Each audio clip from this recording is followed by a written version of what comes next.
is 7:02 PM, and I am calling the October 3rd, 2023 Hamilton Planning Board meeting to order.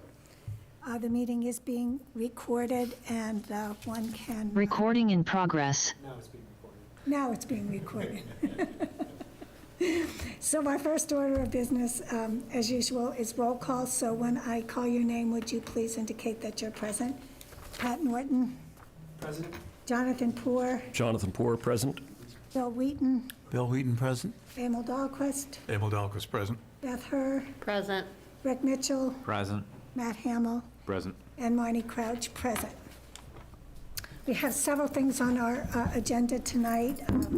The first agenda item, an A&R request, is not ready to be considered. We did get a request that it be postponed from the applicant prior to the hearing. Our second order of business is a request to amend an existing site plan, and that request is pursuant to section 10.6 of our zoning bylaw, and it is made by Willow Street Hamilton LLC, the owner of 59 to 63 Willow Street, assessor's map 61, lots 20 and 21, and apparently it's a minor amendment to allow for an outside ground-mounted generator. So is someone from Willow Street here tonight to explain the request?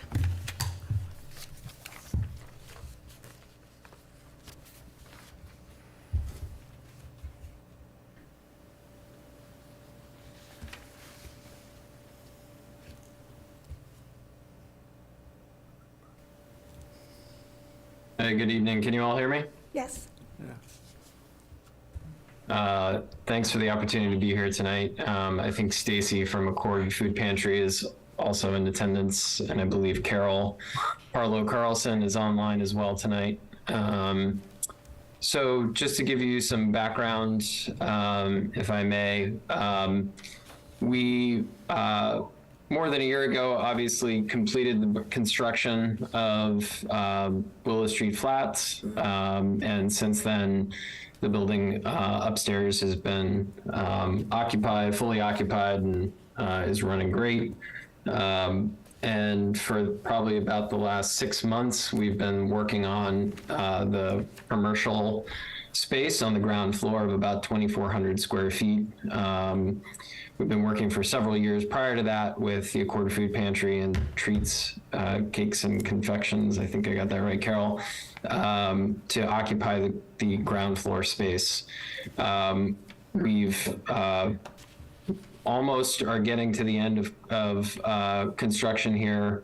Looking forward to getting a certificate of occupancy soon. And as part of that, we need, as part of the build out,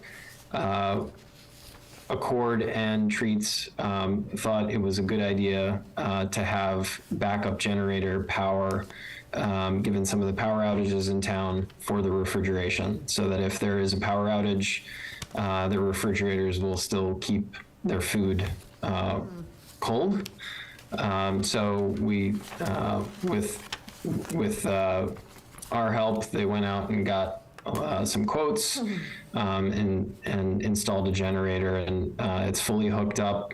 It is propane fired generator because the building is all electric, so we don't have a gas line to the building. And I believe, I'm happy to put it up on the screen if you like, but there's a site plan that shows where the generator is and some pictures as well. So happy to take any questions, and I'm happy to, if it's helpful, to put up the plan, just let me know. How do the propane tanks get filled if they're off on that side of the house?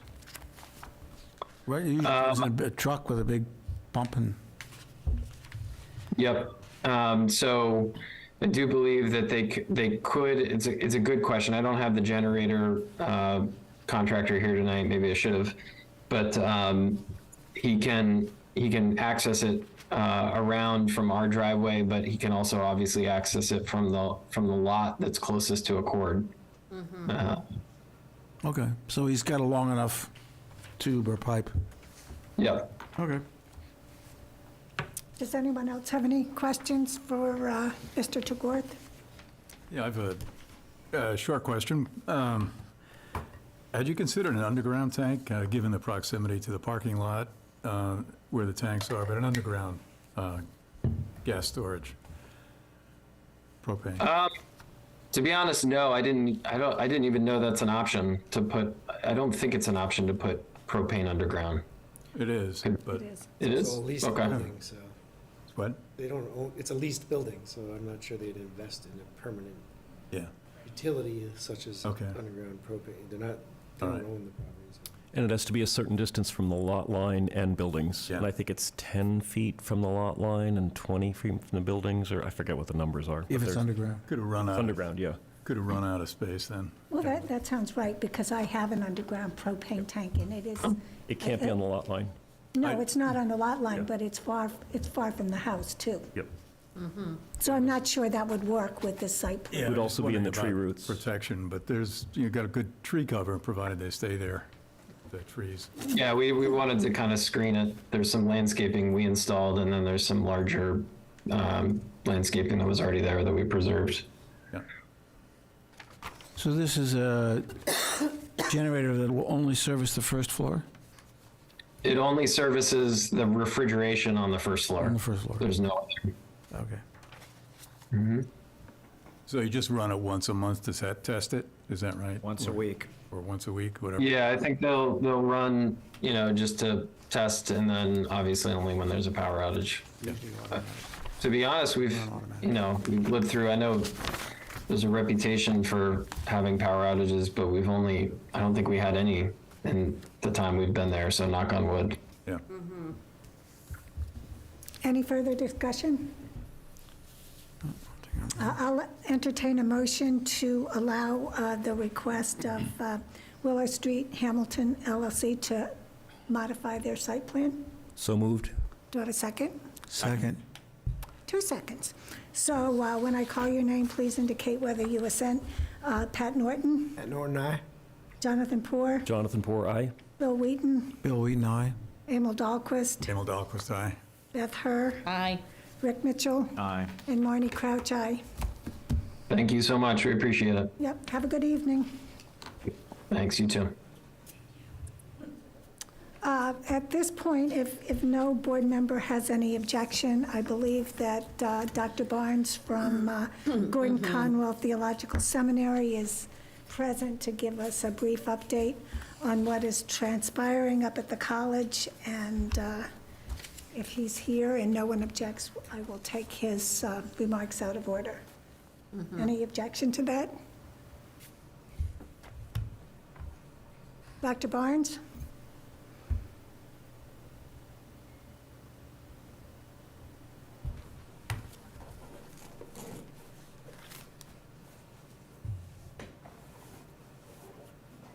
Hello, can you hear me and see me? Yes, but you're very small. I'm sorry. Well, first of all, let me just say thank you for letting me speak to you. As you know, we have been saying for a while that we really need to hear from the market. And a few weeks ago, we had a workshop with a couple of folks from the planning board and myself and Marwin at the seminary. We lost him. We lost audio. Lost Kim's.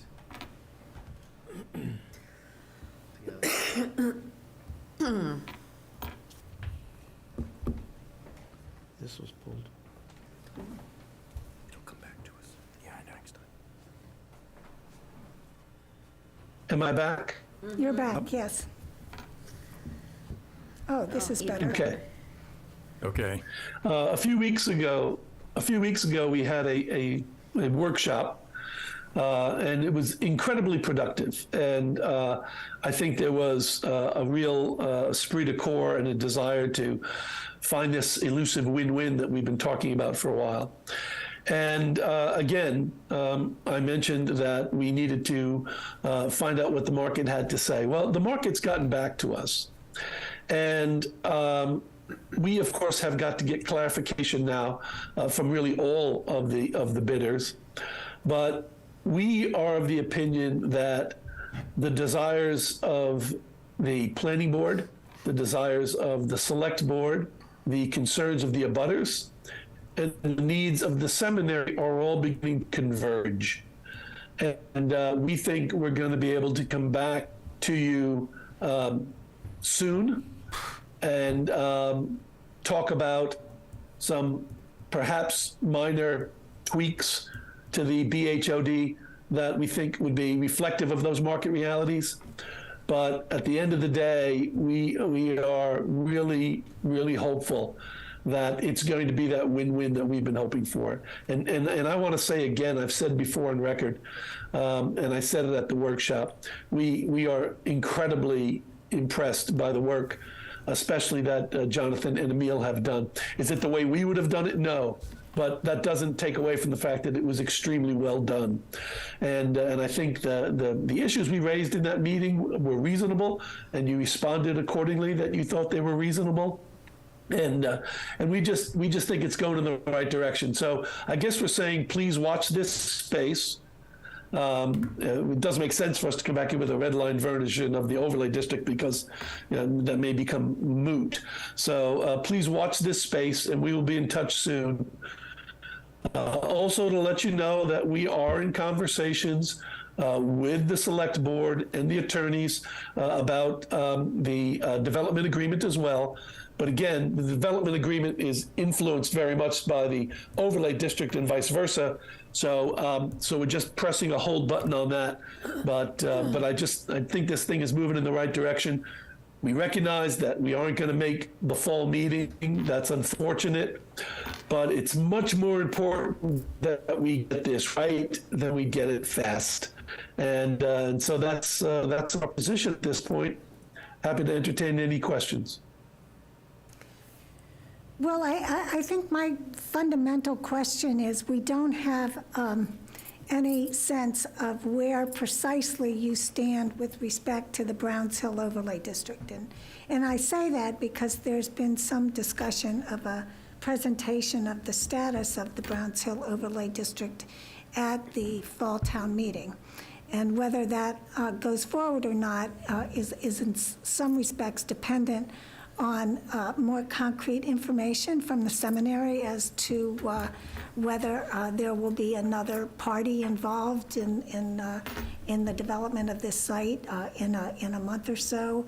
And so I think I personally would like to know where we stand with respect to that, or whether we should just defer any kind of presentation at town meeting. As you probably are aware, the select board last night moved to reopen the warrant, and they removed any references. They removed the warrant article with respect to the approval of the Browns Hill Overlay District. So that's not an item that will be voted on at town meeting. And in fact, just the discussion of the overlay district is a bit nuanced because will be no pending article to vote on. So if you could address that at all, I would appreciate it. Sure. Well, as I said, when we got together, we're not very far apart. We really aren't. And I have great confidence that we are going to present a unified front when it comes time to present the BHOD to the town. Whether there should be a sneak preview presentation in November or not is kind of a strategic question. And I don't control all of the moving parts in terms of people getting back to us. But we have put together some very detailed questions to all of the bidders. And I think it's reasonable to think that in a matter of weeks, we will be able to come back to you and tell you exactly what we think would get us over the line. Because again, you know, the work that you folks have done is excellent, and we're going to stay. Almost certainly, we're going to stay on that site, and so we want to be surrounded by good neighbors, just like our butters want to be surrounded by good neighbors, and we want to be one of the good neighbors as well. So I hope that answers your question. But we are generally very positive about this whole process and where it's going. Perhaps you could give us a further status report at our next meeting on October 17th, if that's convenient for you. That would be my hope, Madam Chair. I have a question. Ken, you just contradicted yourself when you said that you wanted to continue working cooperatively and develop a development agreement. But as you heard from our attorney, we can't put together a development agreement until we have an overlaid bylaw. And we've been waiting for over a month for red line comments from you. You made that commitment more than a month ago, and then at the last meeting you recommitted to providing us red line comments. And yet again, here we are with a lot of platitudes, Ken, about all the progress we're making and how we're so close together, but we've gotten no substance. And this is a pattern that has really gone on for a very long time. So the question is, when are we going to actually get some concrete information and progress, or at least some accurate information from the seminary, rather than every time we meet, we're expecting to have what you committed to deliver and nothing shows up? Well, I'll just respectfully disagree with that perception because we have communicated with the board. And I have spoken to the chair as well, and the objective of this statement was to explain that it's just superfluous now to redline the existing agreement when it looks like we are very, very close to coming together. So I don't think that's a contradiction at all. The two documents go together. They've always gone together.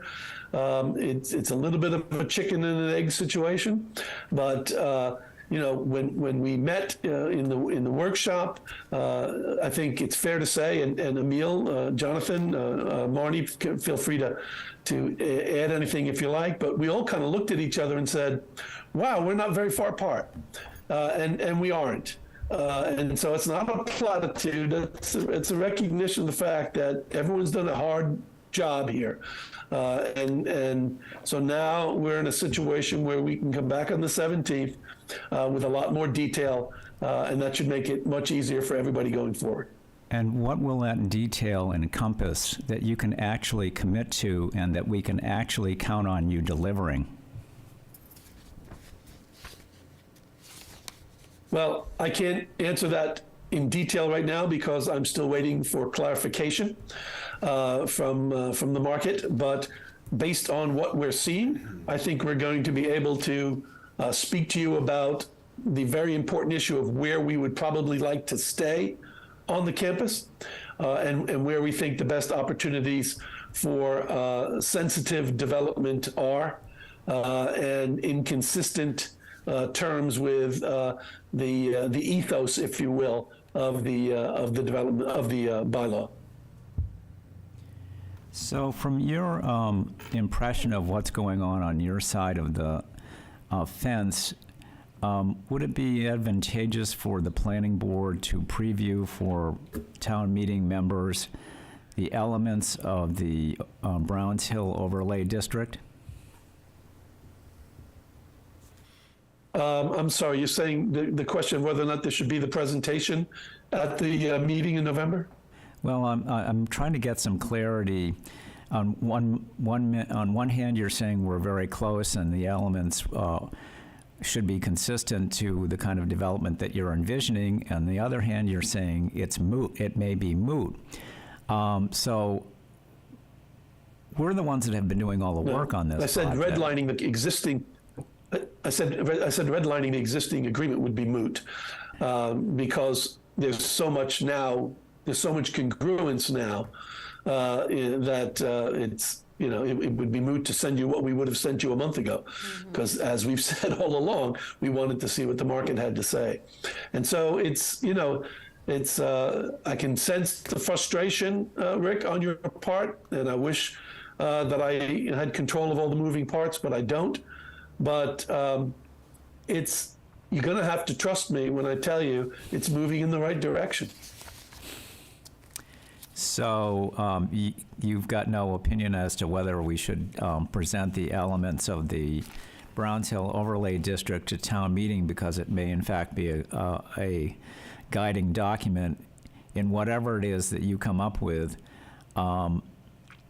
So the question is, I'm trying to get a sense of direction, Ken.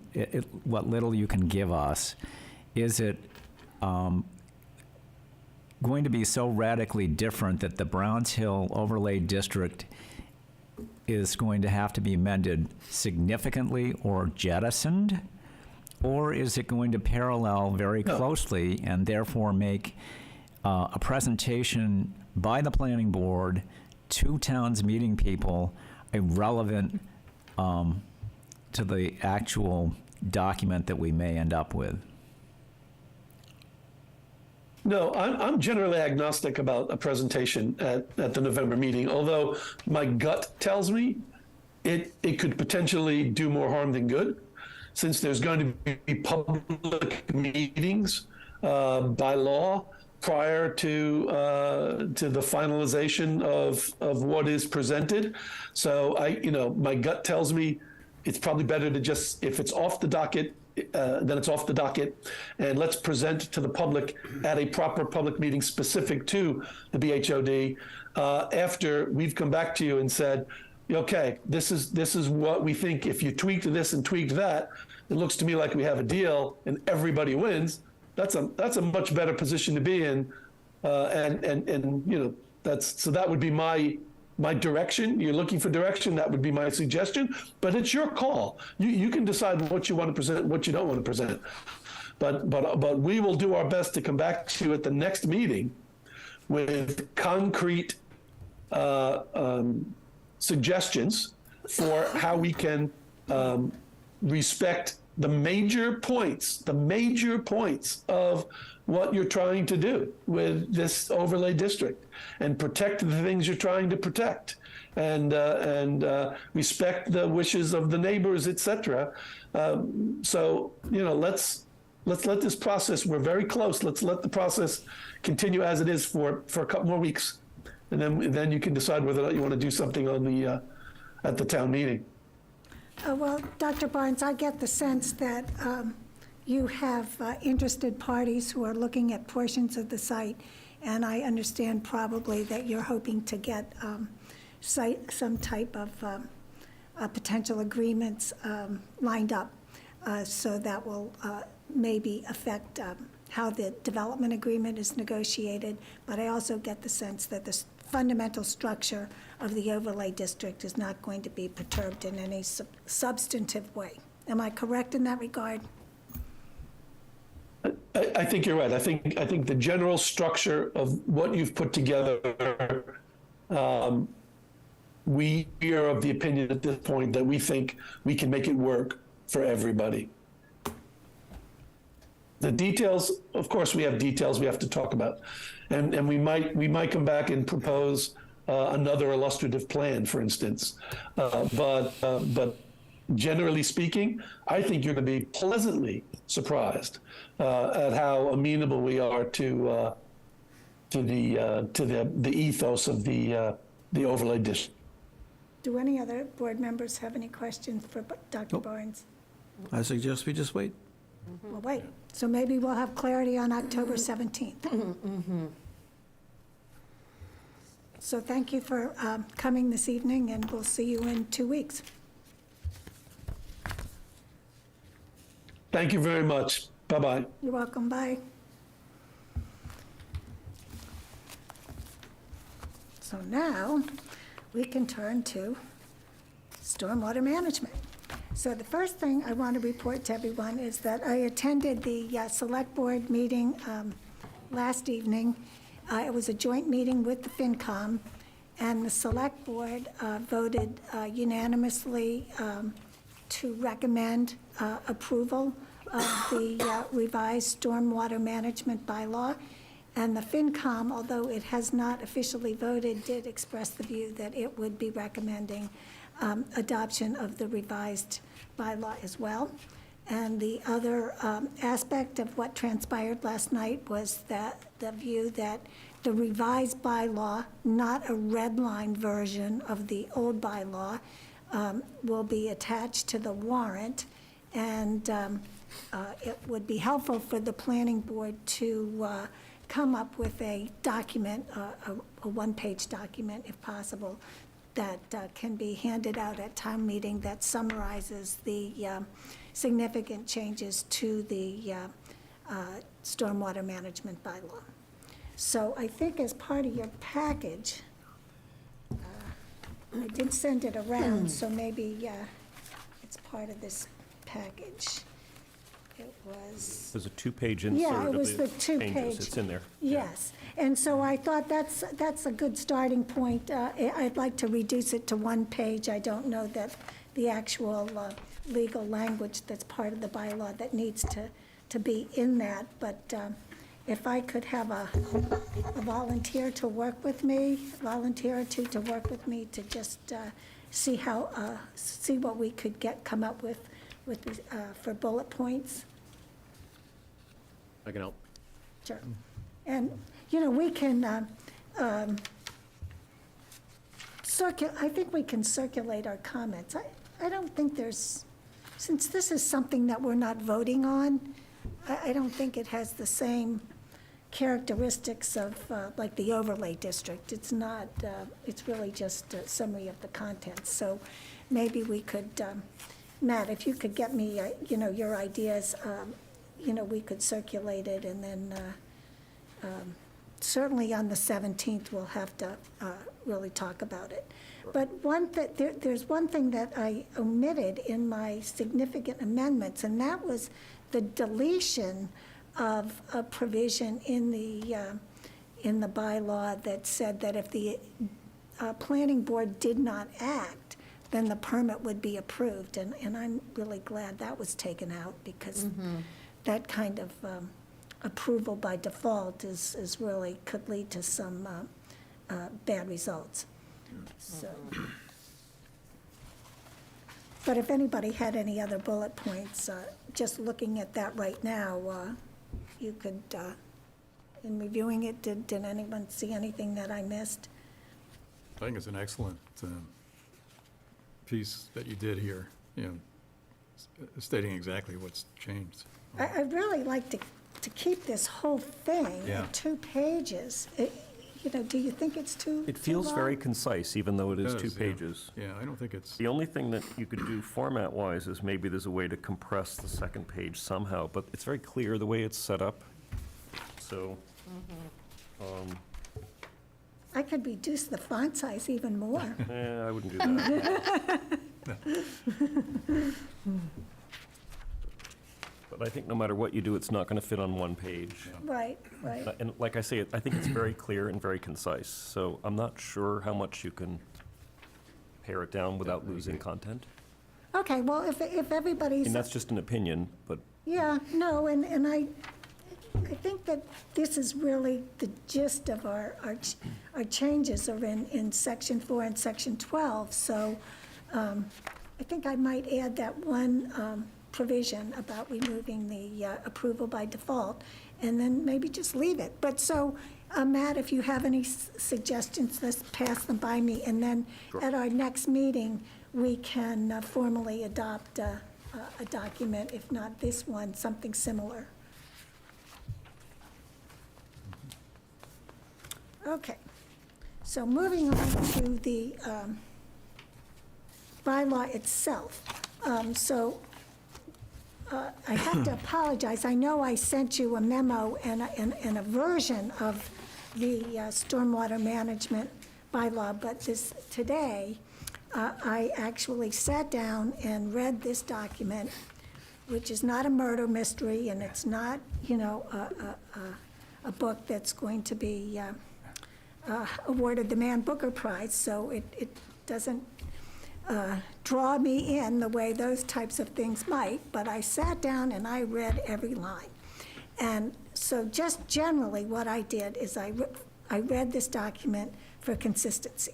So whenever there was a reference to Mass General Laws, chapter whatever, section whatever, I made sure that the reference was the same, because sometimes it was Mass General Law, chapter, small c period, sometimes it was capital CH period, other times it was general laws, not Mass General Law, and bylaw was spelled with a hyphen, without a hyphen, sometimes it was capitalized, sometimes it wasn't, and on and on. So I did make some editorial changes to the document that were completely grammatical and really not very substantive. The changes that we should talk about are the, firstly on, I didn't number the pages and I should have, but administrative land disturbance approval. There was no definition of that, and so Emil had suggested this one and he just conveyed that to me. So why don't we look at that and see if that is something that the board is comfortable with?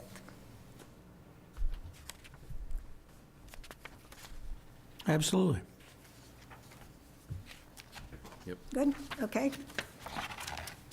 Then we can switch all the way, well, on page 3. This was a change that I made, and maybe I should run it by you, but we were talking about the Massachusetts policy that's embedded in the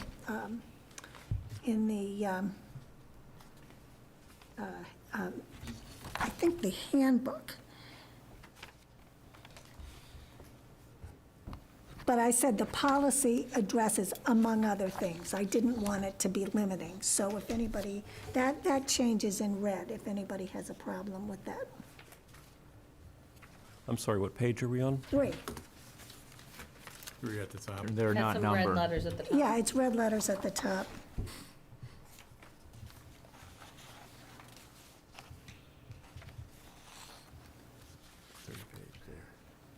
There you go.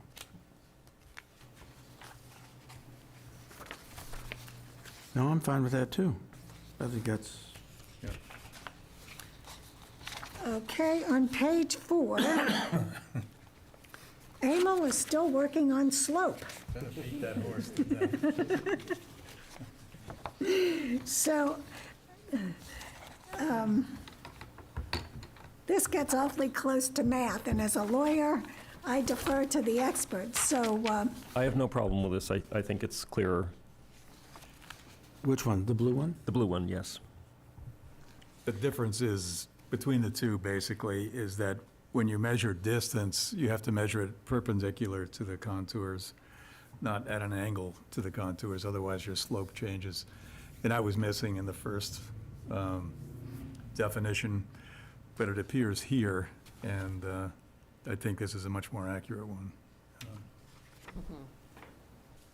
Yes, we do need to abide by trigonometry.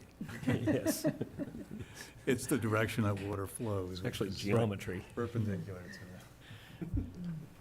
That's how you have it, how a surveyor would look at it. Yes. Yes. okay, so is the consensus that we should use the definition in blue? Agreed. Agree. Agreed? Okay, good. Then we corrected an error in the stormwater management permit definition. And this is a frequent mistake that writers make. They confuse affects and effects, so we've got that right now. And then the next question I had is whether or not, and is Alex here? We should include a definition of water quality standards, because that water quality standards are referenced twice in this bylaw. And we don't have a definition of water quality standards or even a reference as to where you would find them. That could be a very tedious process, or we just use the state? Is there a, Well, that was my stumbling block, and because I'm not really as conversant with these issues as Pat, it seems to me that the EPA, the federal government, has water quality standards, and then the Commonwealth adopts the EPA standards, or I'm not sure how that all works. I guess is they have stricter standards, but Could we hear from Alex? Oh, sorry. Alex, I just promoted to panelist. Good evening, Madam Chair. Can everyone hear me? Yes. yep. So your question related to defining water quality standards? Or just, if someone's reading this bylaw and they wondered what those standards are, where would they look? So water quality standards could simply be those standards that are set forth in whatever CMR that is available from the state. Yeah, I think we could throw in a definition that refers to the state standards, which I believe are fairly consistent with EPA standards. Yeah. We can definitely add that.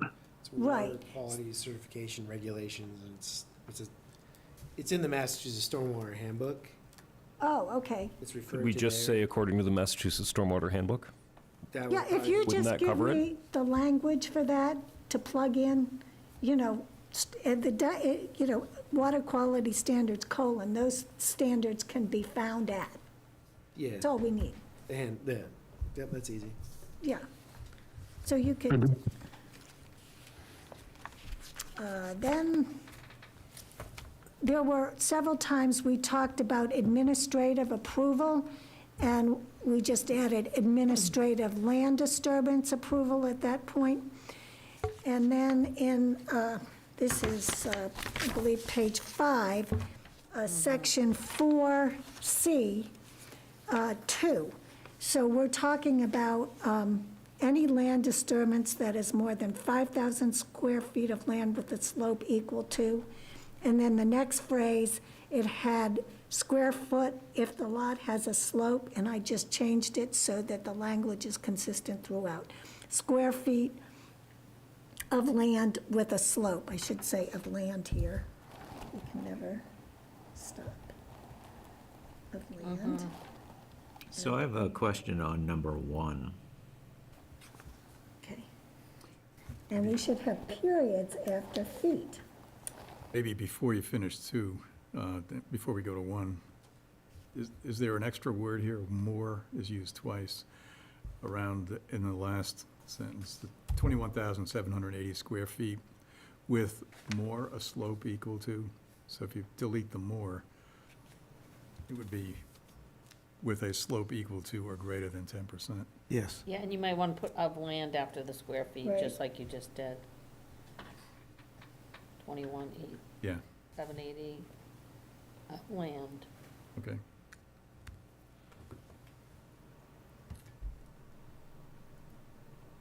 Yeah, we take out the second more.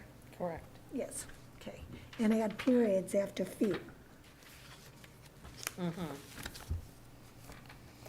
So this is the proofreader's dilemma. You can't read a document often enough. So I read this carefully, but not carefully enough, because I missed the periods after square feet. So in the 5th item there, I added Massachusetts water quality standards rather than state. And I think that will go with our definition. And so, Rick, you had a question with respect to 1? Yeah, because my understanding is that this bylaw really, you want to deal with properties that have a slope either greater than 25%, 15%, or 10%. As I'm reading it, and it may be incorrect, that in number 1, it says any land disturbance that will result in proposed use that would have higher potential pollutant loads pursuant to Mass Stormwater Management standards. a higher potential. Well, how would you determine that potential? I believe that term, sorry, through you, Madam Chair, I believe that term is specifically defined in the Stormwater Handbook. Okay. And then number Make a three, reference to it also in, okay. similarly to the water quality standards. And then number three, total cumulative added impervious surface that meets or exceeds 5,000 square feet. I thought we had this discussion about we did not want to, because it gives very broad discretionary authority, and somebody has a flat piece of land, and it's more than 5,000 square feet. In theory, you could start saying, well, we believe we need to apply this. So I'm a little hazy on, I thought we had decided we really wanted to apply to slopes or disturbance of large volumes of 1,500 cubic feet or more, but not for the average 5,000 flat lot that doesn't present any. Well, the flat lot under 10%, that's greater than 5,000, less than an acre, is an administrative review, according to our criteria. So that flat lot would not then get into a stormwater management permit. The trigger's the It would if it has an impervious surface of That's the 5,000 trigger, square feet. impervious. Yeah, Yeah. That's the specific trigger. These are impervious. ors. These are ors. So if All you right. sail through Parking. one or two, you Got can it. get trapped by three. Got it, got it. Okay. Think parking lot. And generally, in I think 2 places, et cetera was used, and I don't think that et cetera is an appropriate use in a bylaw. So I deleted et cetera whenever it appeared. And then going over to the next page, this was talking about, this is responsibility for administration. So there's a reference to planning board rules and regulations. Now, we could talk about permitting authority, rules and regulations, or do what I did, and at the very end, add a sentence, that the planning board rules and regulations shall be used to effectuate the purpose of this bylaw by the zoning board of appeals when it is acting as a permitting authority. Because we wouldn't want the ZBA to be in a position of not having any rules and regulations and having a developer say, sorry, we're golden. So, does anyone have any problems with that language? I don't have any problems, but I have a related question for Alex. Okay. And that is, I would love, for my own benefit and for the board's benefit, to have a little more clarity on the line of division between what's appropriate in the bylaw versus what should go in the rules and regulations. Because our next task is to tune up the rules and regulations, and without a clear idea of what the continental divide is, the whole process is a bit fuzzy. So could you shed some light on that for us? Sure, through you, Madam Chair. So generally, when we deal with the divide between a bylaw and regulations, the regulations are far more detailed in terms of describing, specific performance standards that will apply, the procedures for filing, specifically what is included in a complete permit application,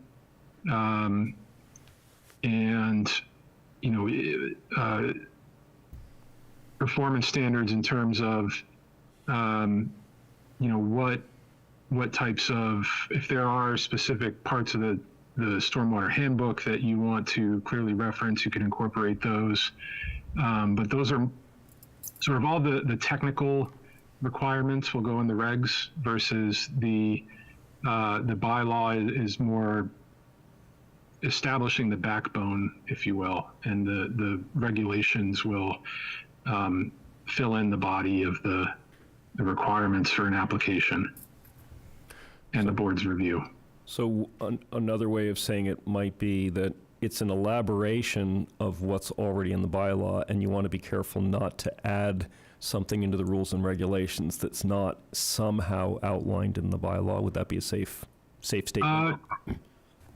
Yes, you can, that's right. The bylaw is sort of a building block for the regulations. The regulations can be more detailed in the bylaw, but they cannot be inconsistent with the bylaw. And there's no harm in some redundancy, but obviously that's not ideal. Sure, that's right.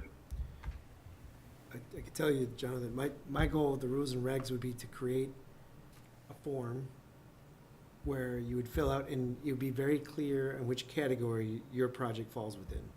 So there's not a lot of nuance in, the questions we're asking, the form you're filling out, and the path that you follow that's in alignment with what the bylaw is requiring. Yeah, So making it easy for the end user to, and the person assessing the project to understand what it is we're looking at. Yeah, I think that's a great goal, and I think I think it'd be good for the board to lean into that sooner rather than later, so that this works together, the bylaw and the revised rules and regs. Kind of like a And, diagram. sorry, one other thing to That's- consider is the fee schedule, and you can do that as a separate document or as part of the regs if you want. Well, the way I look at it, and it is because the bylaw is more difficult to amend, we don't want to add material to it that's likely to change over time. Whereas the regs require public notice, but they don't require approval at town meeting, so we can amend them significantly easier than we can amend the bylaw. So my thinking is to try and, as you say, have a framework, a backbone, but not fill it up with information that might become obsolete or need to be changed. Like a fee. The fees can go up, so why would you put a fee in a bylaw? No, that's right. Yep, agreed. I've got a further question before we go on, and Sure. or if you want, we can save it to the end, but No, go ahead. it's the correlation between the bylaw and the regulation. And the way we've structured the bylaw is it's two-tiered system, so to speak. One is the administrative, the other is the stormwater management permit. In the regulations, they make a distinction between small project and large project. What's the correlation between those four things? If in fact the rules and regulations really are to follow the directives in the bylaw. In other words, is the administrative, does that correspond to a small project? And the stormwater to a large project? That's unclear, so we have to clarify that. I mean, I think we have I'm to just looking, change the when we rules go and in- regs. When we start going into the rules and regs, do we abandon all of that then and just start again with the rules and regs based on a tiered system we've got? in the Yeah, I bylaw? think you would have to. I don't see how you could have, Okay. this graded system of slopes and areas Yeah, in the bylaw, and then have the rules and regs refer to large and small projects. yeah, because they're inconsistent. My but that- recollection of the small and large projects were that the requirements were almost identical. I mean, I never quite got what the difference was. I mean, do you know, Pat, between the small and the large projects? I mean, that was in lieu of us having other options in an administrative. Yeah. I mean, I think that the rules and regs would have to align with the bylaw. Oh, right, but I'm talking about the regs as they exist now. I mean, I didn't really see this vast divide between small and large projects in terms of what was required. Then we should modify them. Oh, Yeah, yes, they that's our task, I definitely- think. they That's our definitely- task. Yes. Oh, yeah, absolutely. Yeah, the small was everything up to half an acre, but the large was an acre and above, I believe, Yeah. in terms of size. Yeah. All right, so moving on, under stormwater management standards, again, there was a reference to Massachusetts water quality standards that we're going to define. Next paragraph, there was a typographical error that's been corrected.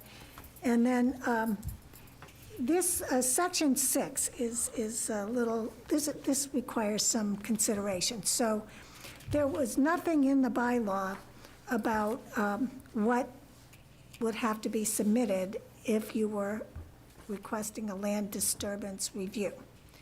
So I put some language together, and Emil actually identified this as a problem. And so I put some language together, but I'm not married to any of it. However, the last three sections, 5, 6, and 7, they're consistent with what's required for the stormwater management permit. And obviously, there will be a fee associated with the review, and I'm hoping that we make it relatively nominal as opposed to what the cost of the permit is, because we want to encourage people to seek review if that's appropriate, rather than to try and hide what's transpiring. And so maybe we can have a discussion about this. I would think that the application, the initial application in 6A has to have this set of calculations that are referred to in the bylaw regarding slopes and elevations and size. You'd have to just say, this is a parcel, here's the size, here's the slope. We come under review or we don't. Well, it does say an instrument survey with a proposed site plan, so I'm wondering. Well, the survey would then have to have those. I mean, this is information, I think, in the rules and regs. Yeah. You'd have to provide this to, prove that it fell within the criteria of an administrative review. Right, you provide them right up front, so we know where you're gonna, Yeah. which path you're taking. A lot of this, I think, is rules and regs. I mean, this, Agreed. yeah. But I agree that it's useful to be specific about what's in the application. For example, it shouldn't be the person receiving the application to determine the slopes. The surveyor should determine Right, them. all the information. Yeah. Right. Yeah. To that effect, I think it may be useful in number 2 there to say an instrument survey with a proposed site plan, which includes topography. With a certain contour intervals. Yeah. Yes, I agree. Well, because, But it It's could be actually in- a site plan survey with topographic information at 2-foot intervals at a certain scale, 40 scale or 20 scale. I mean, you've been very specific about how to define slope, so in the form, I can imagine highest elevation point and note that. They should Yeah, identify, I don't think we want, Take a note, the math is there in the application, Yeah. in the form. right, and we don't want Patrick poring over the topo No. map saying, where's the highest point? Right. We want the survey plan Yeah. to say, here is the highest point, here is the Form, distance, you get the form. plan. here's what it looks like. And you got the person filling out the form that Yep. defines, that shows the math and how they got about slope. yeah, But you also include the map. the map with the disturbed area and That's right. the topo. Yeah, so the So- question is, Sure. in the bylaw, how detailed we want to get about, Yeah. into what the instrument survey includes, because you could get pretty specific about it. There And is a I- and right- And I have No, a you gripe, just say, an instrument survey that includes all information necessary to meet the applicability standards. Yeah, no, you could say in something. the bylaws, Sure. but then in the rules and regs, we need to get more granular. Get specific. But I think the granular should come in rules and regs. Yeah, That's it right. does make a reference, I see that last sentence, see the stormwater management rules and regs for additional. Yes, and that's, requirements. So that's- where the detail. Right. So what's our, what language have we agreed on then? An instrument survey with a proposed plan which includes topography? Is that sufficient?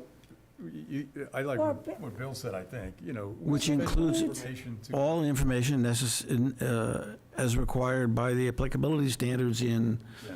paragraph whatever it is. otherwise, For a- whatever you leave out will, be the loophole. Yeah, So, better way to say it. And then the question I have is whether we should include that same requirement under, for the stormwater management permit, which, that language, we didn't change at all. So the only thing I did was break it down, application, land disturbance review, application, stormwater management permit. But for the stormwater management permit, we didn't change any of the language at all. That's the same as what formerly, what's in the bylaw now.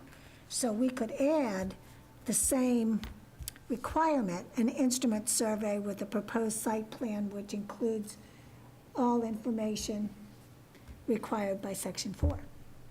Do we want to do that? I don't think it hurts. It's a pretty onerous process, by the way, also to do an instrument survey of a property.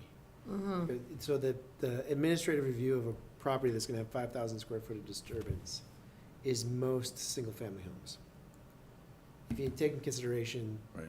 the driveway, the house, the The setback. guy has a steep piece of land. Steep piece of land, I mean, but I'm just saying, like, yeah, it's just but I'm just, the single-family home triggers this requirement for everyone. Yeah, except that if you go, Instrument survey. excuse me, Jonathan. Go ahead. If you go for a building permit to do that addition or do that single-family house, you're gonna need a site plan to get a permit Correct. to give all the proper distances to the property Setbacks lines. and whatnot. Setbacks. Yeah. It's gotta get done anyway. The only difference is the contours. The And the contours is- contours are pennies difference. It's Yeah. a small percentage difference from the basic instrument survey, Yeah. Right. especially if you only have to do the contours in the area that you're doing the disturbance. That's And the correct. bigger the disturbance, the more money it is, and you should pay the money to do it correctly. That's correct. So I don't think it is too onerous. I would agree with people. It's good practice.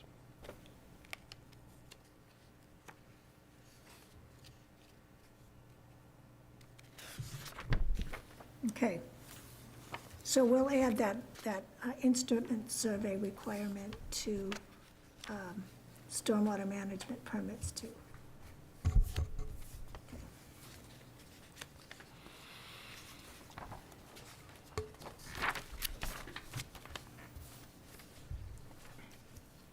And then in subsequent pages, we did reference an administrative land disturbance review application. I corrected the formatting because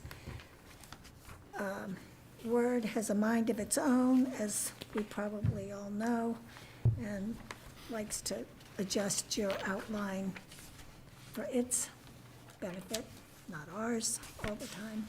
So none of that's very substantive.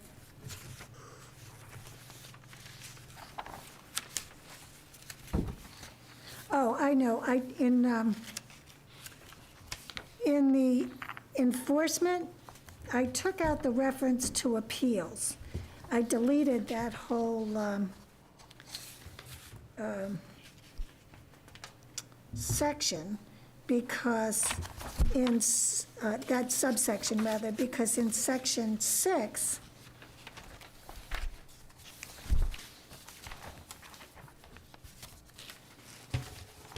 Yeah, I don't think you need to have it there. You have it earlier. yeah, we had it earlier, so we had it twice. So I took out the second one.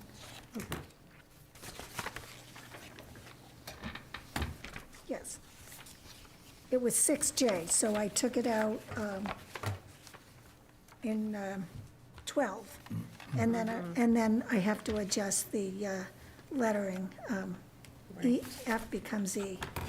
I missed that. So,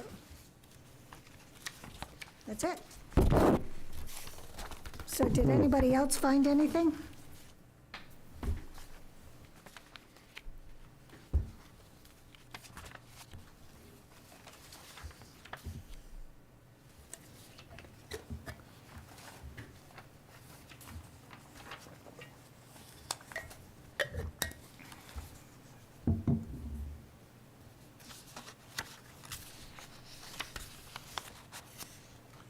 A question for Alex. In that this is a local bylaw, in the event there is a 40B that is submitted to the town, is this bylaw moot? If the developer sees fit to request it to be waived? Potentially, yes. They would have the right to request a waiver. That would go through the zoning board for 40B. Right. But in that they're the permitting authority there, it would be helpful for them to have an understanding, or at least a sidebar understanding of that. So for pretty much any 40B project, they're going to have to comply. They're going to need to comply with the state stormwater standards anyways, and you know, they're going to be going through a detailed review process before the zoning board, and including all kinds of stormwater management compliant with the state standards. If there was a difference in the local regulations that was somehow more stringent than the state standards, at that point, they would have the right to request a waiver, and the determination of whether or not the ZBA would grant the waiver would come down to, as it always does with 40Bs, is the economics of the project and whether or not imposing the more onerous local requirement would render the project uneconomic. Thank you, Alex. Alex, I do have one question. Under Section 6, when we talk about the application for the land disturbance review, so I added language, and I think I omitted to point this out, and you tell me if this is appropriate.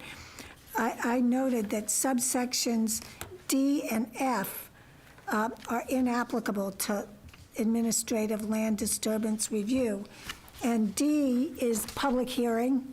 I don't think any of us anticipate a public hearing for administrative land disturbance review. And I also said F, which is for the waiver.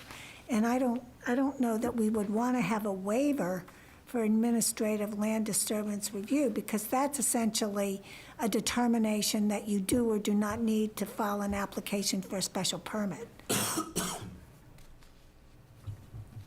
Agreed. I think that's reasonable. Yeah,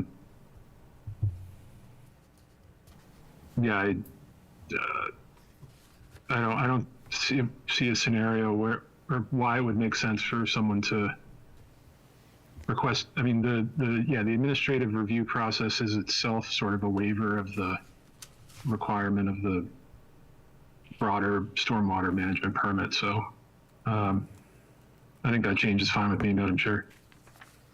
Yeah, well, if you want to, when you're providing us with the definition of the water quality standards, just take a look at that and make sure that that's kosher, because we don't want to get in any trouble with that. I think that clearly the public hearings, that's not a problem. But the waivers, just think about it. I mean, I don't think you should get a waiver of an administrative review. I think that it's perfectly appropriate to require that, and I don't perceive it as being anywhere near as onerous as going through the whole process of filing an application for a stormwater management permit. So I seeking a waiver seems, I don't know what reason you could come up with that would entitle you to a waiver of that. I guess that's my question. Can you conceive of a reason why you might waive that requirement? No, I can't.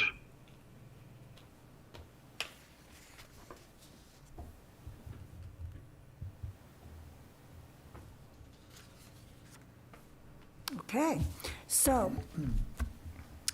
we can, make all these revisions to this document. Alex is going to get us the language, and Pat, you and Alex can send off that language, and we can get this whole bylaw put together for another review. And again, we'll have to read it very carefully. And I urge everyone to read it and look for typos and inconsistencies and ambiguities. They creep up all the time. And in fact, I pointed out in my memo that the enforcement action referred to the planning board and not the permit authority, and that would have left the ZBA, I'm not sure where it would have left the ZBA with respect to enforcement. I mean, it would definitely have created an ambiguity and a problem. So we need to really read the document for those types of issues. Marty, did you include a statement wherever land disturbance review is indicated, it's meant to be administrative land Yes, disturbance review? yes. I tried to do that Like everywhere. on 6, application is just land disturbance review, which is actually a administrative land disturbance review. Oh, again, my point exactly. I thought I had caught them all, and I didn't. And then also down, the land disturbance approval application package should be The the administrative. administrative. Right. Yeah. All right, I think that's the only place I saw. Okay.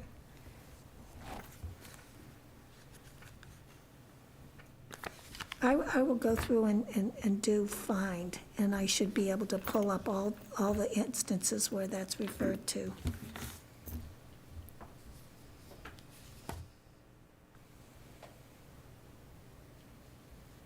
Okay. All right, so we still have, we can still consider this on October 17th. We do have to have the final perfect, if that's possible, stormwater management bylaw to Joe for inclusion in the warrant by October 19th. And this year, it's my understanding that the warrant is not going to be mailed in its entirety. Instead, the town manager has indicated that he's going to mail all the residents a card with a QR code so that those individuals who are interested in actually seeing the warrant can either download it from their computer and print it out, or read it on their whatever electronic device they have, or they can contact the town hall and obtain a copy from the town that way. And it will save the town a considerable amount of money mailing this large amount of material to all the 3,000 or so people in town. So, Save the rainforest as well. yeah.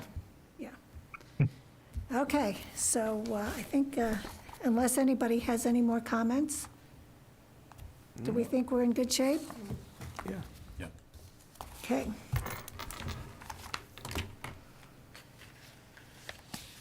So now, we can have a brief discussion about maybe the Winthrop School and the MBTA communities and that type of thing. Let Alex go.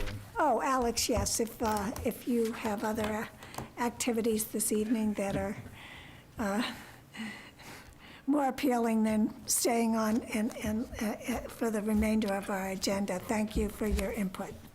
All right. Thank you, Madam Chair. Thanks, everyone on the board. Have a nice evening. Yep, you too. So, Thank you for that.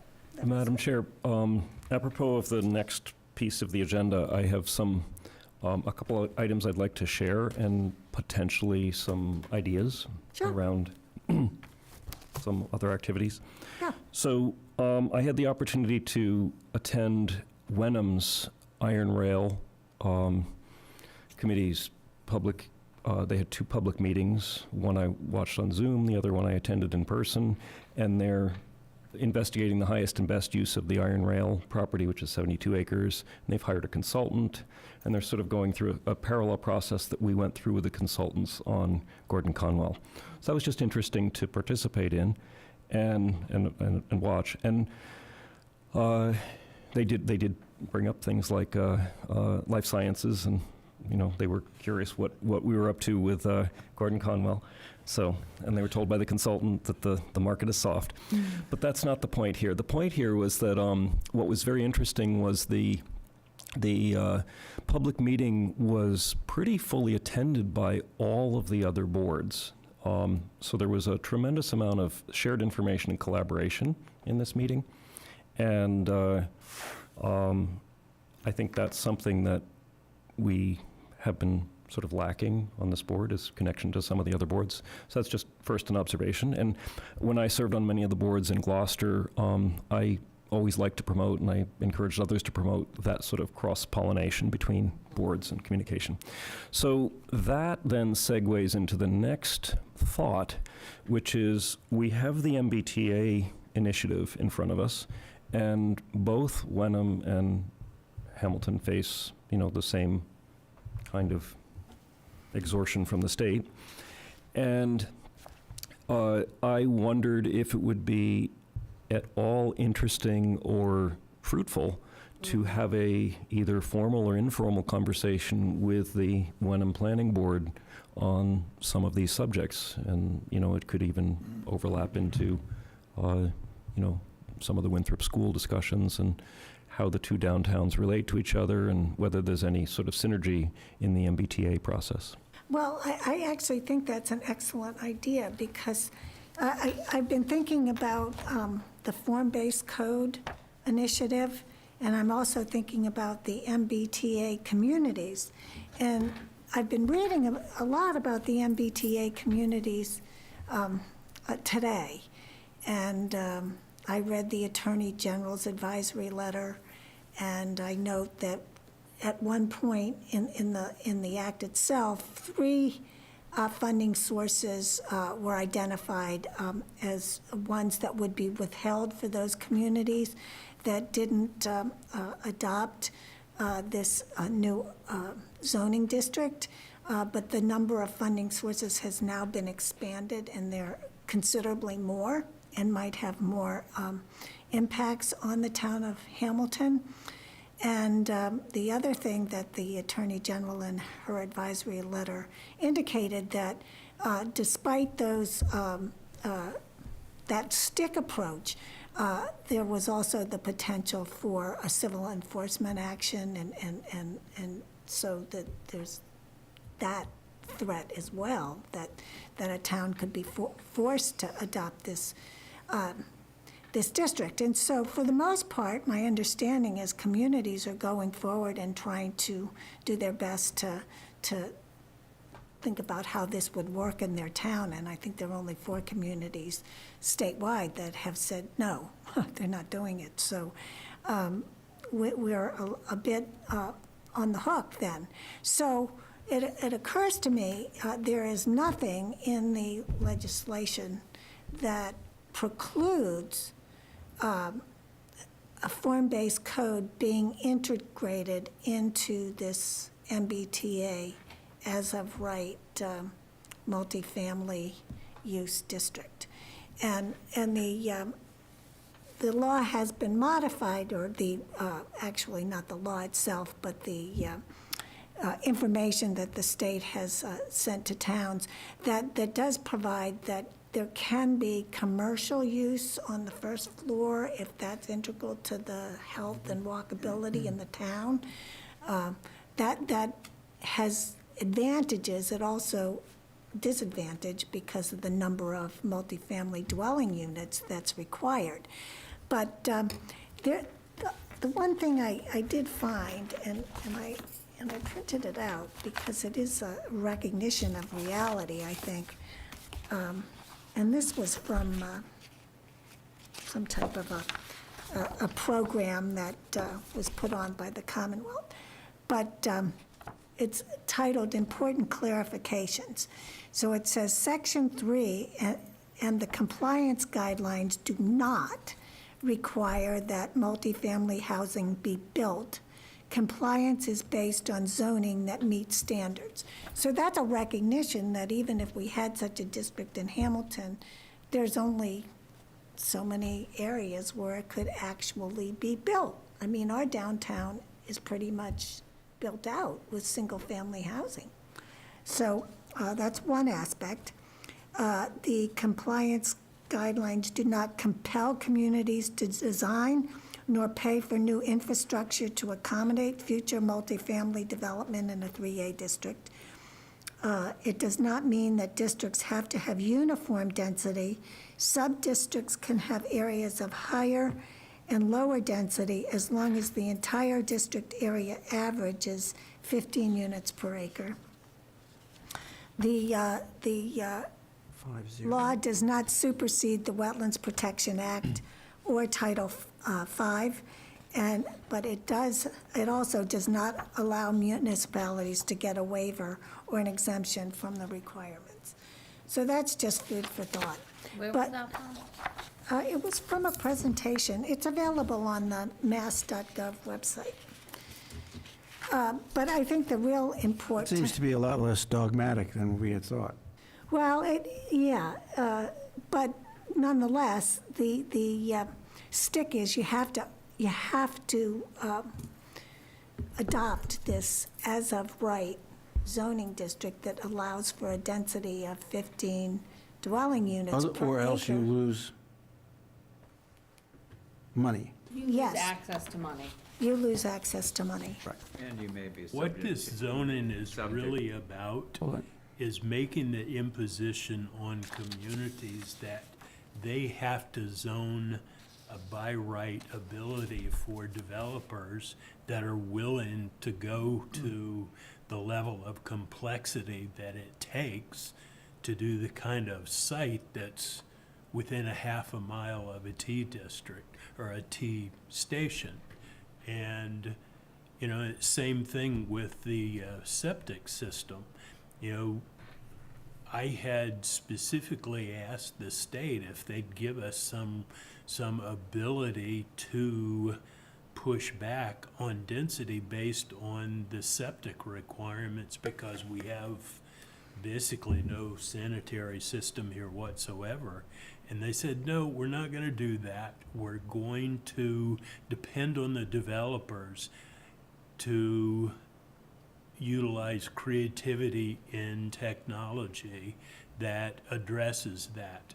So that's kind of the thought process I think that they've incorporated in a lot of aspects of this zoning, which is understanding that it's not going to happen in the vast majority of locations and communities, but they want us to go through the paper tiger process of creating it and putting it in our zoning bylaws in a way that makes it available for those developers that are willing to pursue those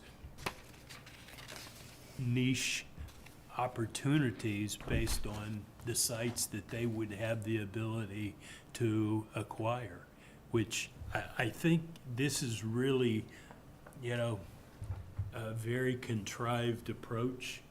I don't know any individuals in our peer group that find this to be reasonable or appropriate, but it is what it is. It seems a lot more, difficult than even a 40B, just because it's so, imposing on specific land areas, which T stations are typically in downtowns. Yeah. And, those downtowns are typically built up, and available land is typically not available. It really isn't. I mean, you have to admit that the Wenham property, I understand there's a boundary between the two, but Wenham's, huge 50 acres of land right next to it, it does represent, one of the few cases where you actually have huge amounts of vacant land right smack next to a train station. Exactly. They are one of the exceptions. Rowley is another. They have a station out in, Rowley, the middle of nowhere, where you could do all kinds of things. Hence the question of collaboration. Yeah. Yeah. And I can tell you that Wenham is very nervous about what we're going to do, based on the level of impact that they think that they may be the recipient of with such MBTA 3A zoning. I was successful in getting John Witten I was gonna ask you about that. scheduled for our meeting on the 17th. Oh, good. So he will be on vacation, but he's willing to do it and looking forward to it. Now, Well- is he working with some other towns on this? Yes, he MBTA? is. Okay, that's what I Yeah. thought. Oh, that's Yeah. good. So my understanding is site plan review still applies. It's as of right, but it is still subject to site plan review. And then the other question is, so if we identified an area of 50 acres around the MBTA station, right? 50 acres. They're not 50 developable acres around the T station, but we could just make a map, make a circle, half a mile, and you'd probably come up with 14 acres for the Winthrop School site. You could grab some area. 50 acres is all of Bay Road from Wenham up to Patton Park, includes Willow Street, Right. and both sides of the bay. Well, you know, That's let me 15 finish my thought, because if you did that and also had a form-based code, you could address what might happen if and when the Cumberland Farms became a dinosaur, because people recognize that it doesn't sell much besides junk food. Excuse me, I'm being flipped. There are plenty of people who like Cumberland Farms, but I mean, just, you know, on the off chance that it was no longer a gas station and could be, that site could be used well, I think, for town purposes, as opposed to what might be appropriate on a highway. And also, if there were any changes to the properties on Willow Street, the form-based code could protect the character of the town. Yeah, that's the purpose. And also be there if and when a developer came along and wanted to, you know, take advantage of the multifamily housing. That's my thought. So I don't know if that works. That's a question for John Whitten, is how we can configure the 50 acres. Does it have to be 50 acres that's available for housing now, or could become available like the Winthrop site, or can it just be within that half-mile radius? And good luck to a developer who can find property within that area and also market units when it would soon become apparent that Route 1A the infrastructure is simply not supportive of that volume of traffic that would result from that Or many sewage, too. units. I mean, Yeah, I mean, it's just, I mean. there that road would are come a ways to stop. engineer that, but I think it's important to realize that the cost of that engineering will greatly reduce what some developer is willing to pay, or can be induced to pay, Right, to do that kind of development. well, And we understand that, you know, getting a lot of money for this land is one of the objectives of at least some people in the town. And it may be that there's not a lot of money there because the engineering obstacles are so high. well, also because of the train coming through town, if you have 1,000 dwelling units, I mean, it basically grinds the community to a halt. I mean, already it takes at about 6:45, if you want to make a left-hand turn from Asbury onto Bay Road, you're sitting there a while. And if you had a lot more traffic, that two-lane road, and I don't think it can be, can't expand it to 3 lanes or 4 lanes. It's a 2-lane road. How can it accommodate that level? I agree with John that we should share, Yeah, we're trying to solve the same problem on the same train station, the other town, spending money on resources to defend a position. We should share the cost of those absolutely. resources to solve the same problem for the same Right. train station. And I think the form-based code is the best vehicle for preserving the character of the town. Even, But what's that? It's a related element for sure. Right, Not right. the thing we're trying to, I think it's, No, but I mean, with respect to a form-based code, it isn't as if this planning board's going to develop a form-based code. I mean, this is something that has to, you would It have would to. go through consultants. Yeah, you'd go through a consultant. So the cost of a consultant could potentially be shared, just like our school district with Wenham. because that was the concern I was gonna raise with regards to the Winthrop School in the cost of, I think we're quick to spend money on consultants. The town has been pretty, you look at what's been done with the town hall, what's been done with Patton Park, what's been done with Gordon Conwell, what's about to be proposed for the Winthrop School and the development of downtown. It's millions of dollars in consultants' fees for projects that have never been done. Well, I'm concerned that we're gonna continue to spend on this Winthrop School downtown development. If you read the proposal that is about to be sent out to some consultant firm, it's not written to develop the best downtown, the best elementary school, location. It's written to develop Winthrop School as a business, revenue-generating center, and to develop. Where is that? What This is- RFP are you talking Yeah, about? what are you doing? I'm Yeah. talking about how we're proposing to spend money on consultants for. Yep, nobody's making any proposal to spend money on consultants yet, so you're yeah, jumping and the gun. actually, But we have done. well, but I actually, Haven't spent millions of dollars on consultants, and so actually- let's, In the last couple of years. no, we have not spent millions of dollars, maybe $200,000 to $300,000. So Right. let's keep it within the realm of reality. and we spent, what, 60 or 70 on Abramson and Associates? 90. 90. But actually, that was money well spent, because it took the pie in the sky out of the equation. I mean, it created a reality for what might happen on that site. Now, we may find on October 17th that there might be a New England Biolabs, but I don't think so. And so I think that dose of reality did inform the planning board's approach to the Browns Hill Overlay District, and I think that the market might have reflected what Abrams and Associates, intimated. They didn't do a full market analysis, and that's why Dr. Barnes was making the remarks he did. What's sort of interesting with Wenham is there is sort of a duplication of effort. The things that they're paying their consultant to do right now, Abrams and Gamble did.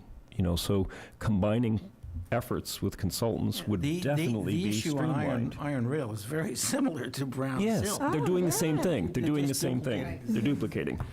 Yeah. And we would be duplicating that effort for the MBTA. Absolutely. So We should avoid that. yes.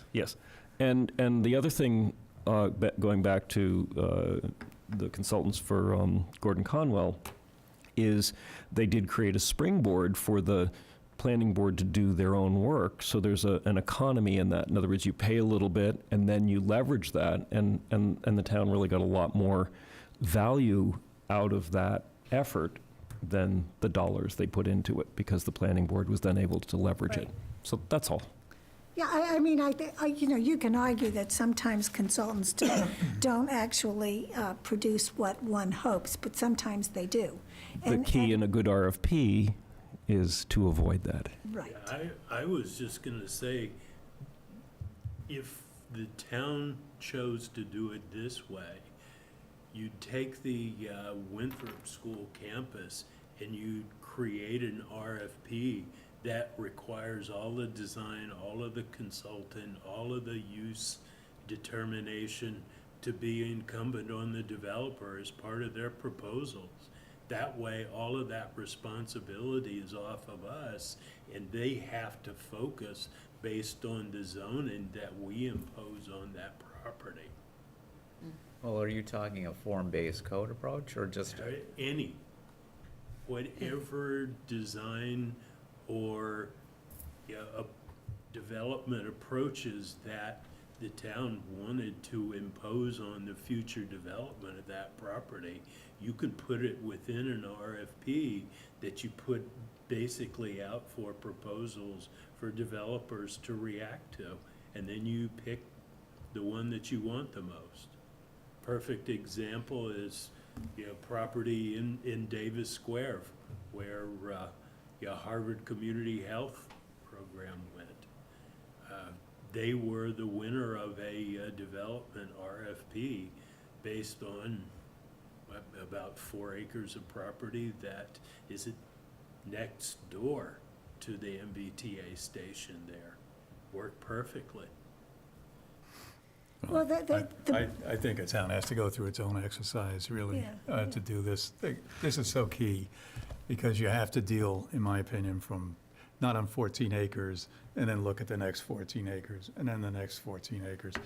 If you do it incrementally, you're gonna lose the real strength of doing everything at once. Even though you don't develop it at once, you could develop only 14 acres initially, but at least you've been able to study the layout and distribute what the townsfolk really would like to see there in terms of size especially. Because, you know, if you're talking the number of houses, like 600 houses for downtown, 20% somewhere else, 2,000 square feet per unit, you're gonna be, you know, like 40 3-story, 4-story buildings in your downtown area. That's just, it's gonna be really a problem.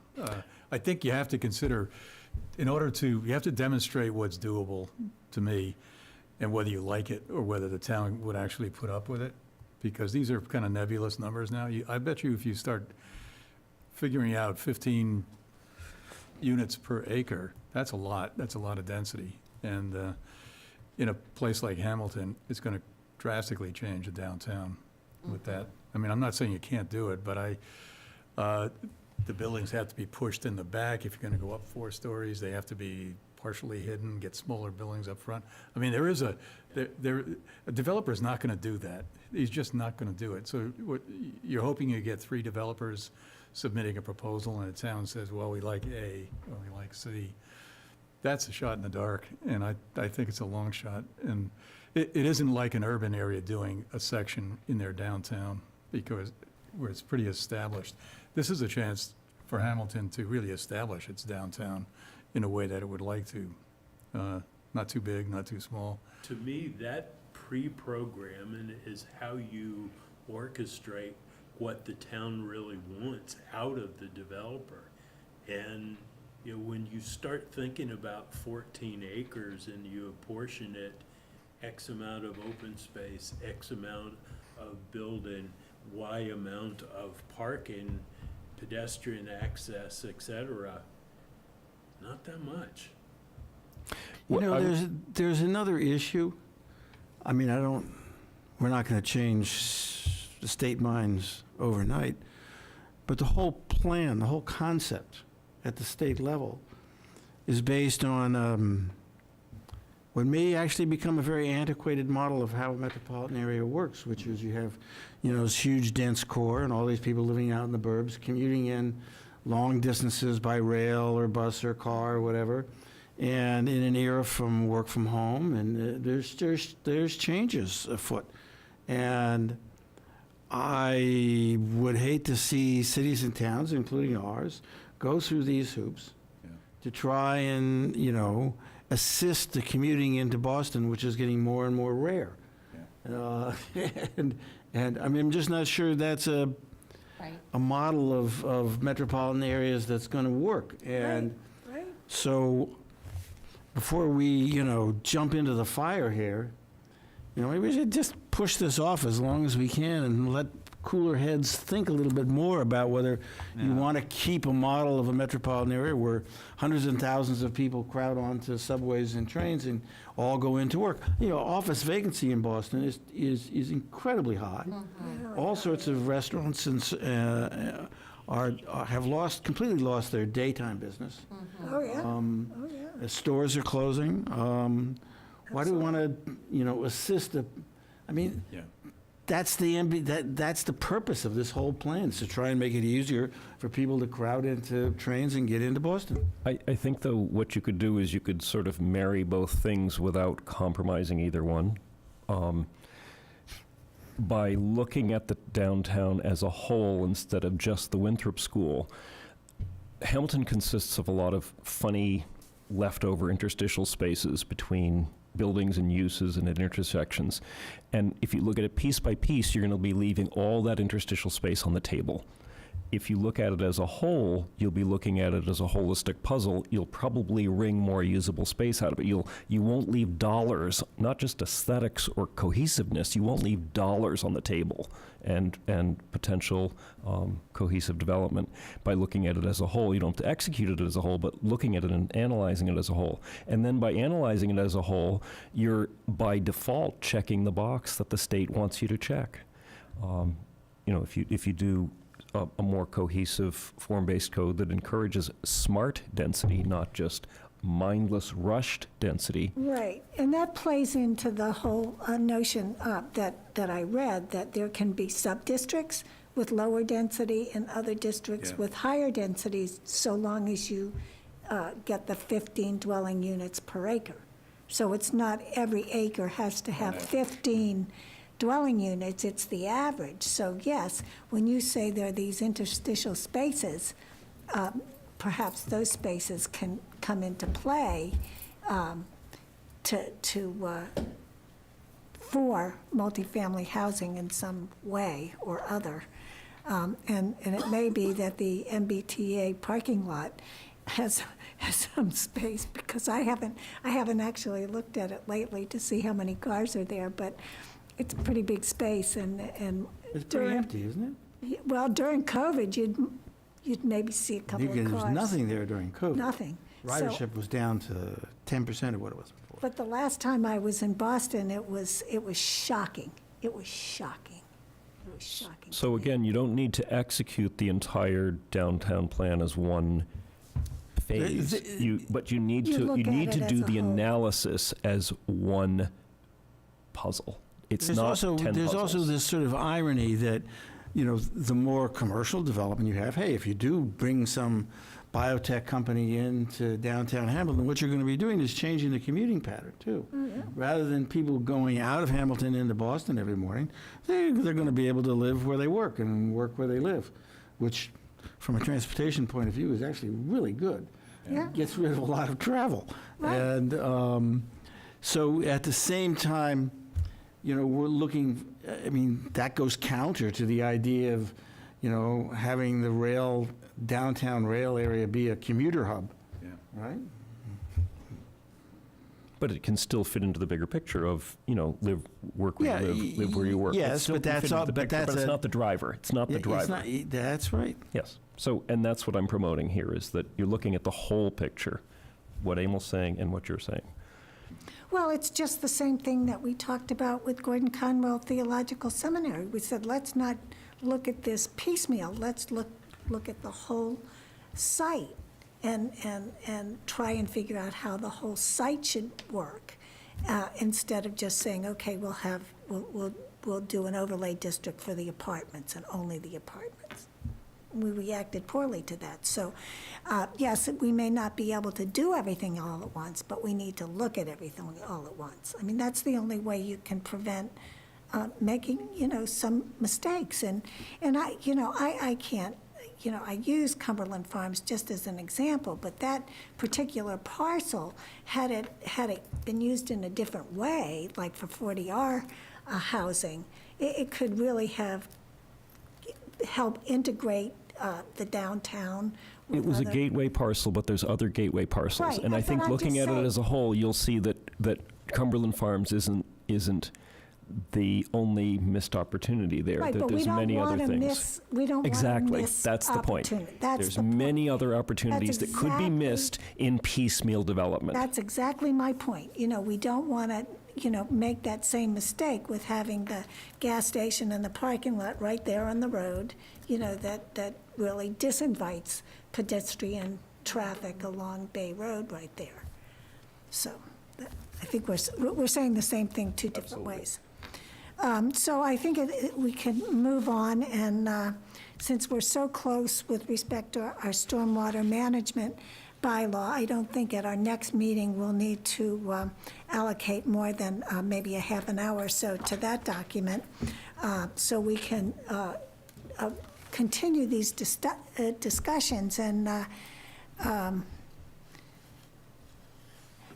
think that once we get past town meeting with our stormwater management bylaw, it may be an opportunity to reach out to Wenham and see if we could have a joint meeting and maybe something of a presentation by John Whitten as to, how all our options and how this form-based code, if there's any interest in sharing resources with respect to going forward.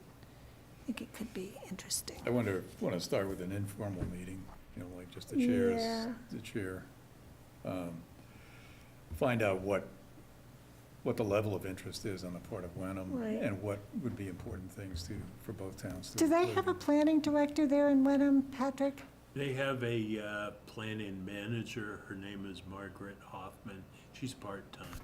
Oh. And do you know her at all? Yes, I do.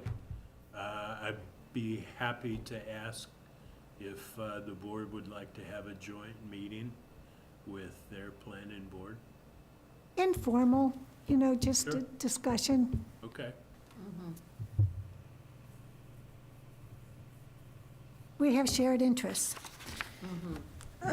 So I think, Minutes? yes, you stole my thunder. Minutes. I looked through these, actually.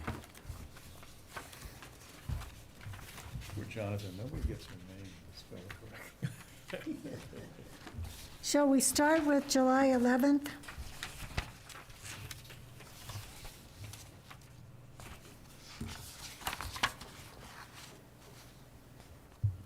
Would you like a motion to approve them? Well, I have some significant edits. Well, can we start with just, they do need to be corrected a little bit. So in the first sentence, there's a reference to the select board, but we're the planning board.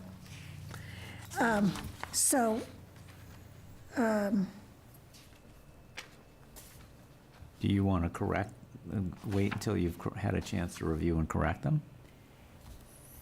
I was thinking that maybe I could give my edits to Patrick, and he could pass them on to,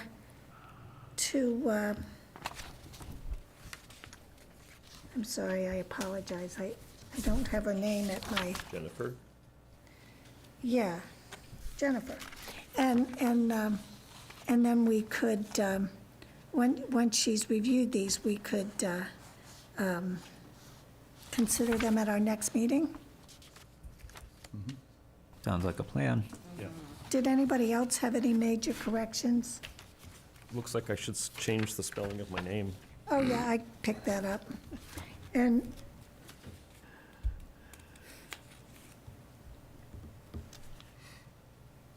so at the July 11th meeting, you were present, and so your name has to be listed. So maybe that's the best approach, and we can then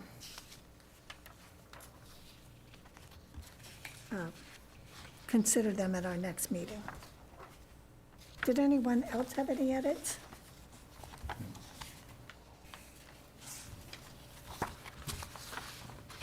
That's interesting, she got it right there. Yeah.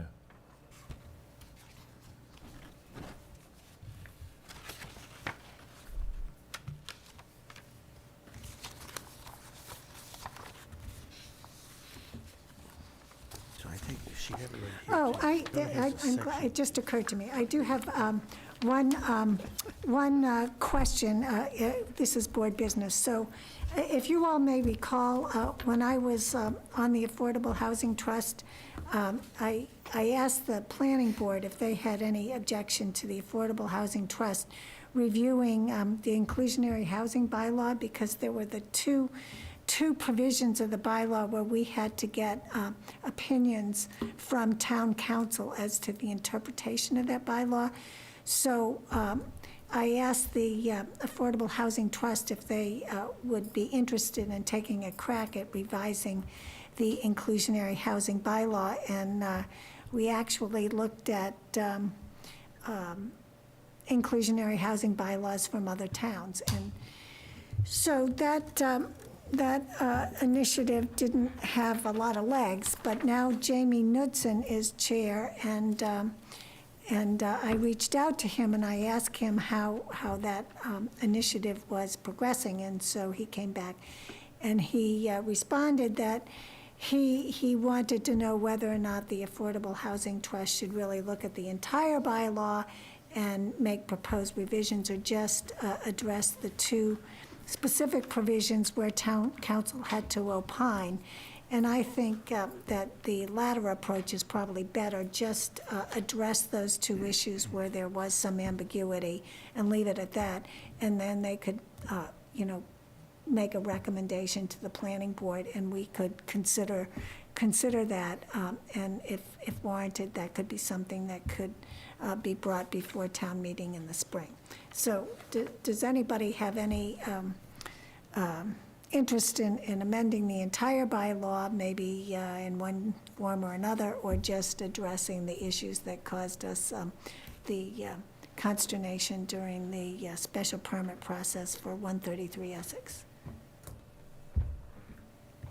I'd just address the two issues, and if they want to take it on and try and rewrite it, fine, but we don't need more work. No, and they're not, I don't get the sense that they're chomping at the bit to do it either, so I think just the two issues might be the most, We'll give them something to give them training wheels. training wheels, good thought. But I mean, that has the most likelihood of success. If we were to charge them with more work, it might not come to fruition. So, anything else? Anybody have anything else to report? Let's see, I put together a draft annual report of the fiscal year, planning board activities. Matt has a copy, I think you have. Right, and it's, I downloaded it, yep. Yeah, it's not due until the end of the year, so we've got some time to work on it. Oh, the end of this year? Yes. Oh, okay. December 31st? Well, let's get it done before then, because I'll forget about it and I'll never find it. My documents. Okay. I have one quick one. The educational forum for the visioning session of Cutler for next week. Do we know who's hosting that for I mean, that's another thing that's like related to, I'm sure, downtown planning, and everything else. There's on October 11th and the 18th. There's a forum. Participants will use the vision of child development, teaching, and learning created in the first session to define the ideal learning environment. Participants will identify important space types, design principles for the future, CES. We look forward to developing a vision for the new elementary school in Hamilton Wyndham. So this is a vision for the Cutler School? Yeah. So we say that there's no proposal out there for consultants, or no one's working on this, but there certainly is. Oh, there's a Well, that's what consultant? I've been saying right along. The Winthrop site is going to become available. Well, that's a town vote, right? So this is my concern going back to, like, how much investment do you make? And I mean, this has happened before, so I don't know the solution is not to do anything, because you're afraid that it's gonna get shot down in town meeting at some point to vote on whether or not we make the Winthrop School available. To sell the Winthrop School, you can't just do that without a town vote, right? You gotta have a town vote. So No, it belongs to the town now. no, you can't sell town property without going to vote. No, whoa. The regional school district leases the property from the town. The town possesses the Winthrop 14-acre site. We're not talking about selling it because we haven't got a plan yet. We're talking about relocating one elementary school to another site and consolidating 2 of 3 elementary schools. But I guess going back to my initial concern was there's a lot of money being spent on these analysis without, I guess, I don't know what the right answer is, right? Well, You're spending a lot of money to develop these concepts, to host these visioning sessions, to develop ideas and put on paper things that haven't been proved to be done. Yeah, Well, the all problem of is this the town boards and the town employees, I hate to use this term, don't have the bandwidth to actually come up with recommendations for what should happen. I mean, you can't just say, well, we should sell, Winthrop, I'm wrong, I misspoke. We can't just close the Winthrop School and move everybody to the Cutler School. They're not going to fit. And the Cutler School is pretty old. So what should we do? I mean, who's going to make that decision? The town has to make the decision, but there's no decision maker in the town, without some kind of ideas and guardrails so that the voters at town meeting can make a decision. I mean, you just can't go and say, well, we're going to build a new school at Cutler. Come on, let's get together here. This is being driven by the Mass School Building Authority. They have a whole process by Right. which the town has to go through and do a feasibility study to determine the needs in terms of if there's going to be a new school, what's the size and configuration, and then what land is available for a new school. So it's all part of a long-term, very clearly defined process that the MSBA requires before you can become qualified for some portion of the funding from MSBA towards the construction of a new school. So, the Commonwealth puts a lot of constraints on what towns do, and we have to rely on outside experts to actually meet those requirements.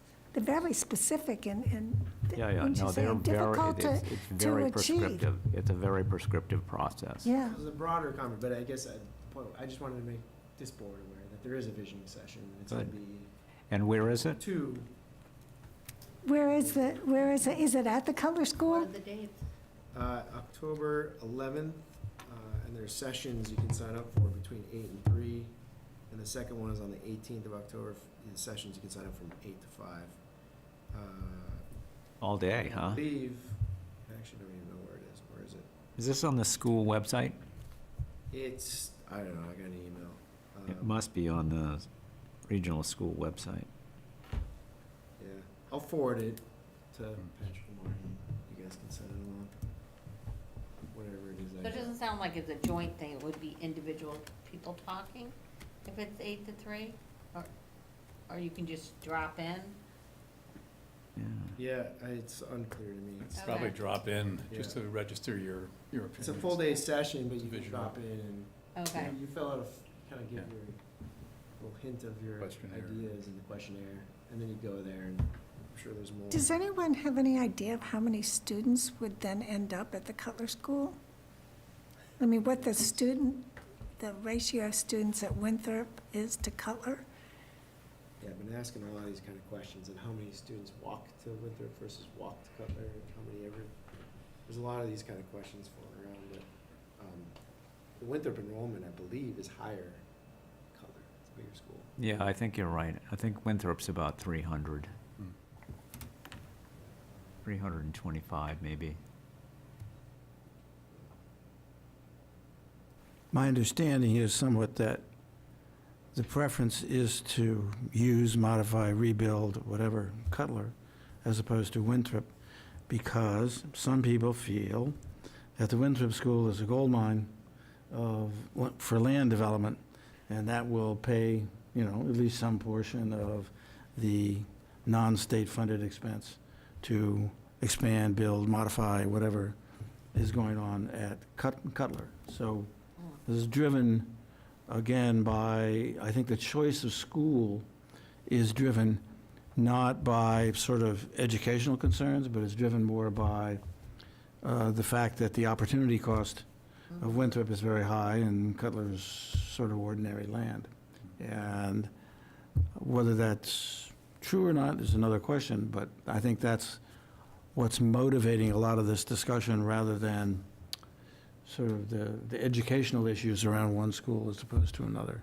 I could be mistaken, but Round figures, the state's gonna pony up 14 million to develop a school, and they feel like the other 15, whatever millions 100, required to renovate the 100, school. 100 million. It's 100 million. So whatever millions are left over is gonna be made by selling the Winthrop property because it's more valuable than the Cutler property is. it's not worth, not worth. 15 million, $1 million an acre for 14 acres that you have to, it floods and you have to put sewage into, and not even close. Yeah.